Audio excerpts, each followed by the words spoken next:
On a bleak, rain-drenched morning in the vibrant core of New York City, Julian Warwick, CEO of the flourishing restaurant chain, Warwick's Haven, sat in his sleek corner office when an anonymous email shattered his usual composure. The message was cryptic and unsettling. "Mr. Warwick, your restaurant in the suburban town conceals a dire secret. Employees are mistreated, and there's something even more sinister. Investigate it yourself before it's too late." No sender, no signature, just a haunting alert that clawed at Julian's thoughts. Having grown Warwick's Haven from a humble diner into a network spanning over 20 locations across the United States, Julian took pride in nurturing a just workplace and delivering quality meals. How could such shadows lurk within his empire without his knowledge? Resolved to unearth the truth without causing alarm or tipping off potential culprits, the CEO opted against involving his executive team or engaging an outside investigator. Instead, he chose a hands-on approach driven by a personal need to protect his legacy. He rearranged his packed agenda, told his assistant about an ambiguous business trip, and journeyed to the suburban town referenced in the message. To evade recognition, Julian altered his refined image into that of an ordinary middle-aged man, a budget wig of graying hair, thick-framed glasses, and tattered attire. He steeled himself if a genuine issue existed, he would face it directly, safeguarding his staff and patrons from further harm. With a blend of intrigue and unease, Julian embarked on his mission, oblivious to the intricate web of deception awaiting him. Julian entered the suburban branch of Warwick's Haven on a hectic Friday evening, the clamor of plates and the hum of restless diners filling the space. Beneath the apparent bustle, a stifling undercurrent persisted, reflected in the exhausted breaths of the employees. Lila Harper, a young waitress with fatigue shadowing her eyes, welcomed him with a smile that lacked warmth. The disguised owner noted her frenzied movements as she hurried between tables, scarcely pausing for respite. Taking a seat in a secluded booth, he ordered a basic burger and fries, using the opportunity to survey the room for clues to the dire secret hinted at in the mysterious correspondence. At first, the problems appeared commonplace for an understaffed venue. Delayed service, overworked staff, and sporadic complaints from patrons. Julian's focus intensified when he caught Travis Bennett, the shift manager, reprimanding Lila from the kitchen entrance. "Hurry up, Harper. You're slowing us down." Travis snapped, his voice sharp and merciless. The strain was evident. Lila recoiled slightly, but nodded in silence, rushing to obey. Julian sensed an underlying unrest. Though no clear proof of misconduct surfaced, was the email merely a fabrication? Perhaps from a resentful ex-employee. Unpersuaded, he requested another coffee to extend his observation, his senses alert to every nuance. Rising to visit the restroom, a brief scene near the rear exit piqued his curiosity. Through a slim window, Julian spotted Travis in the alley, whispering with a stranger dressed in a dark suit. The unknown figure passed Travis a bulky envelope, and the manager murmured, "Relax. I've got the team under control. No one's on to us." Julian's instincts screamed that something was amiss. He ducked back to avoid being seen, his heart racing.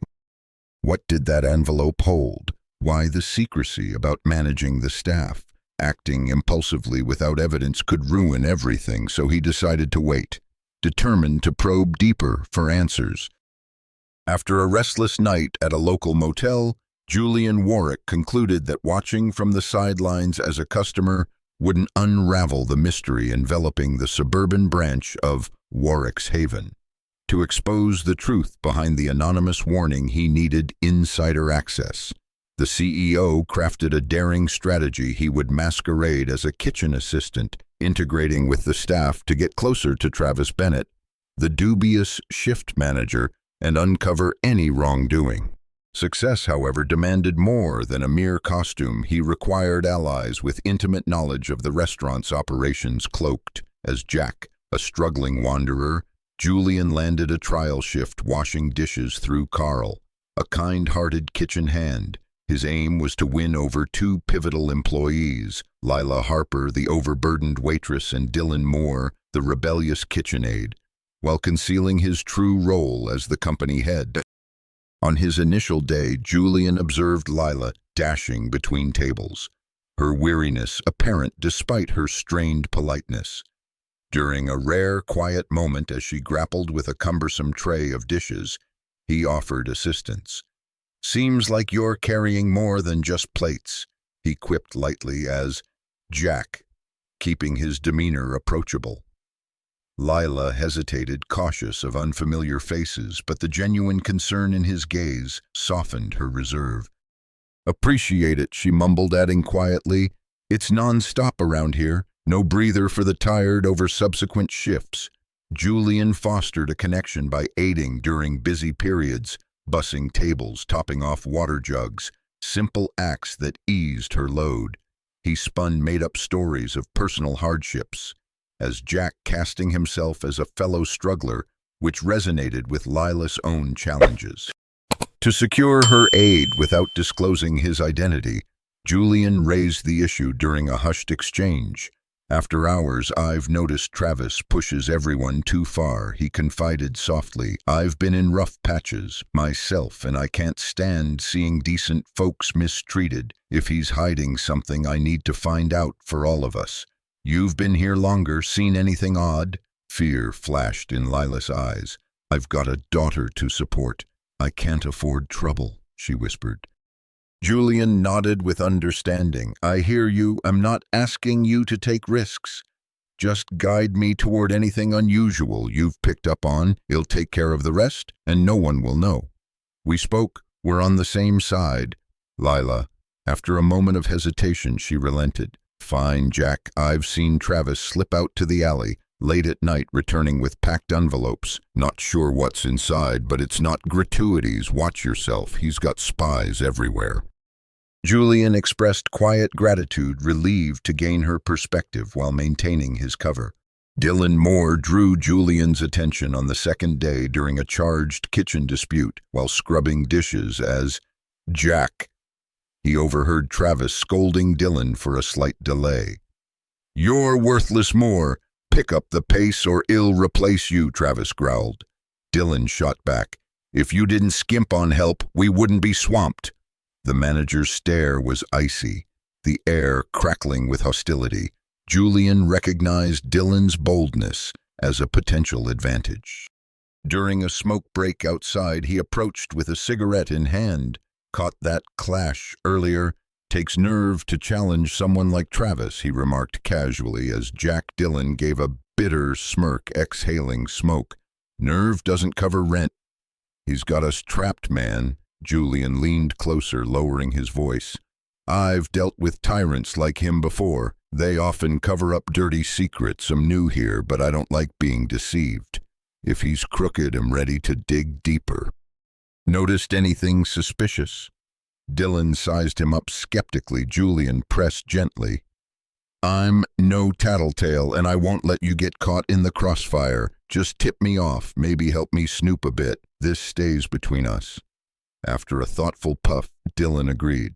"Okay, Jack, I've seen Travis tampering with locked crates in storage after closing. If you're committed, I've got ways to sneak in unnoticed. But if we're busted, I'm out." I didn't say a word. Julian consented, valuing Dylan's daring and resourcefulness while keeping his true self hidden. In the days that followed, Julian saw up close the domineering grip Travis held over Lila and Dylan, intensifying his drive to unmask the manager's misdeeds. With Lila, the harshness was glaring during a chaotic dinner rush. Managing several tables at once, she mistakenly delivered the wrong order to a customer. The diner grumbled loudly, and Travis charged over, not to mediate but to shame her in public. "Can't you get anything straight, Harper? Your incompetence is bleeding my profits." He sneered before the entire dining area. As Lila faltered with an apology, tears brimming, Travis interrupted cruelly. "I'm slashing your tips tonight to offset this disaster." Maybe that'll make you focus, Julian, watching from the kitchen window while cleaning dishes, saw Lila's posture collapse, her hands shaking as she struggled to stay composed. Later in the break area, he overheard her on a rushed call to her babysitter, murmuring, "I don't know how he'll afford groceries if he keeps docking my earnings." The sheer hopelessness in her tone struck Julian deeply, exposing how Travis's vindictive tactics endangered her ability to care for her child. With Dylan, the manager's hostility was more aggressive and tangible. One night, as the kitchen crew battled an influx of orders due to Travis' cost-cutting refusal to hire extra hands, Dylan lagged behind at the grill. When a steak emerged slightly overdone in the frenzy, Travis erupted, storming in and seizing Dylan by the collar before the whole team.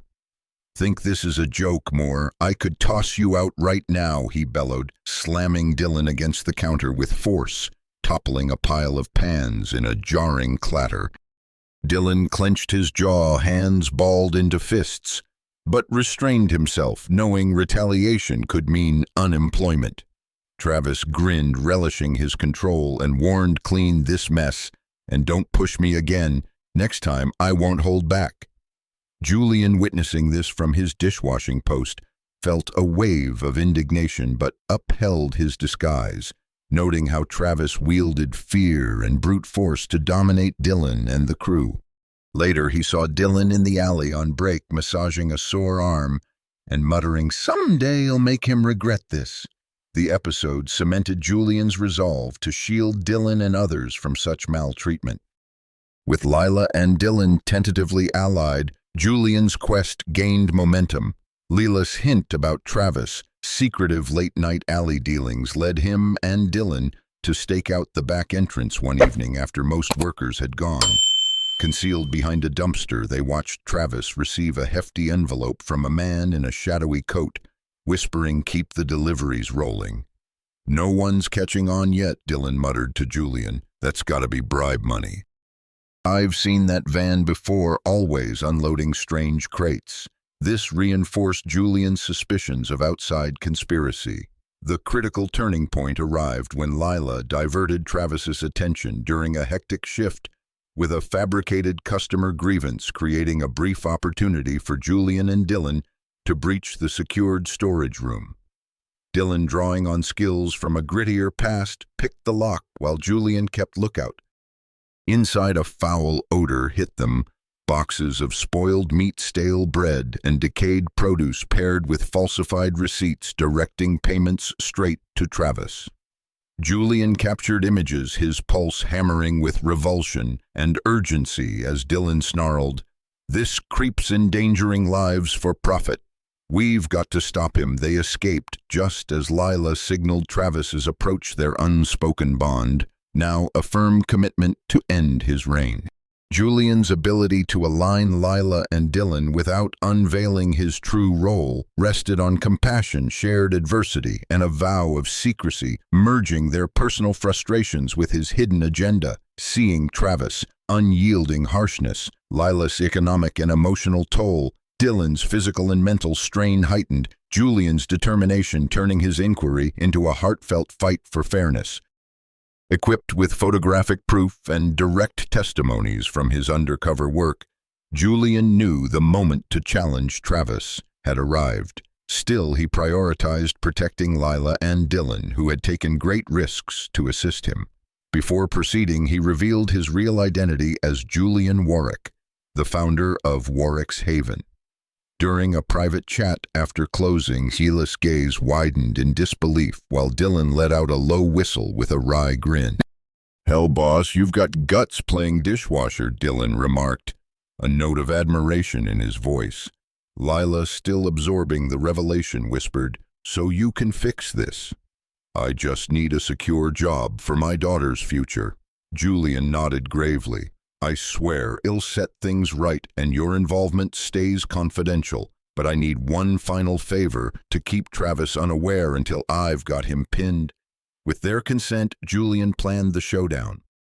Lila and Dylan orchestrated a setup where Julian, still posing as Jack, asked Travis for a discreet discussion about a patron concern in the back office, ensuring no other staff or possible allies of Travis were present. Once isolated, Julian shed his facade, presenting the damning photos and receipts, while stating, Julian Warwick and I've uncovered it all. Your bribes, the tainted food, the mistreatment. Your time here is over. Travis, speak now or face law enforcement.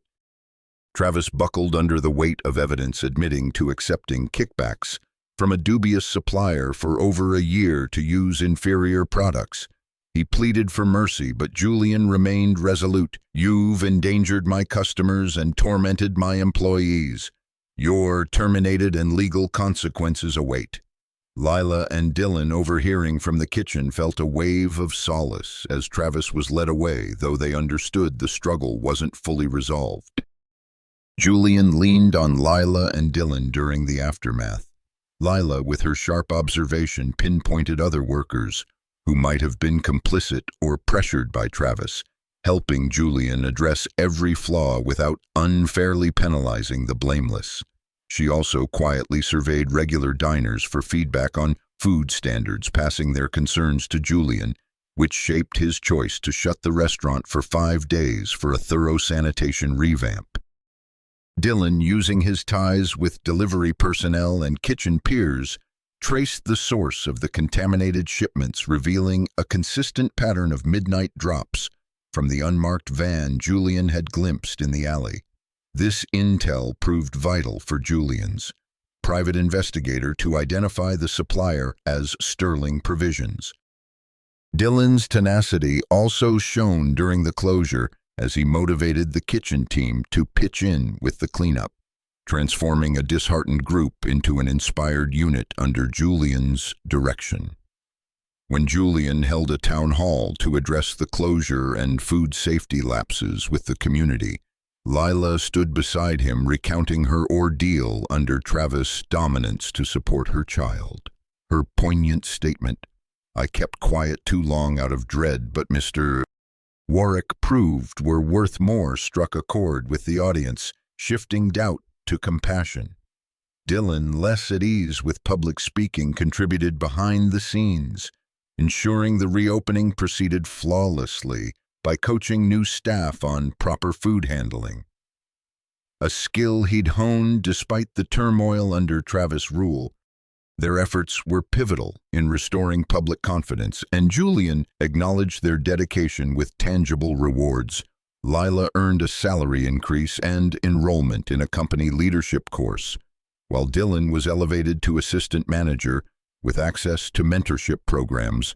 Lila and Dylan's roles transformed the narrative from Julian's solitary mission into a united front against corruption. Their personal struggles and distinct abilities grounded Julian's findings in real human impact, while their growing camaraderie with him infused the resolution with emotional resonance. Thought Julian Warwick had put an end to corruption by ousting Travis Bennett at the suburban branch of Warwick's Haven. Think twice. In this chapter, a malevolent force hiding behind Travis surfaces, posing a threat to countless lives across America. But Julian isn't facing this alone. Lila Harper and Dylan Moore stand with him as they unravel a conspiracy more perilous than they could have foreseen. Can their resolve hold against an adversary with boundless influence? Stay tuned, because this fight is far from over. At his New York headquarters, Julian pored over financial ledgers and supplier agreements, suspecting a broader network tied to Travis' misdeeds. He kept Lila and Dylan informed, valuing their first-hand perspectives from the restaurant's front lines. Lila, emboldened after Travis' removal, remembered overhearing him mention Sterling during secretive phone conversations, a name matching the dubious supplier linked to forged documents Julian had found. "I assumed it was nothing significant," she confessed during a secure video call with the CEO, but he always seemed anxious mentioning it, as if answering to a higher power. Her recollection gave Julian a vital lead to zero in on Sterling Provisions. Dylan, tapping into his street-smart connections, met with a former delivery driver who had dealt with Travis' shady associates. During a tense exchange at a rundown diner, the driver disclosed that Sterling Provisions wasn't merely a supplier. It was a facade for something far more sinister, backed by ruthless figures who silenced anyone who pried. Dylan passed this warning to Julian, adding, "This isn't just about rotten food, boss. My contact said they've got enforcers people vanish if they speak out.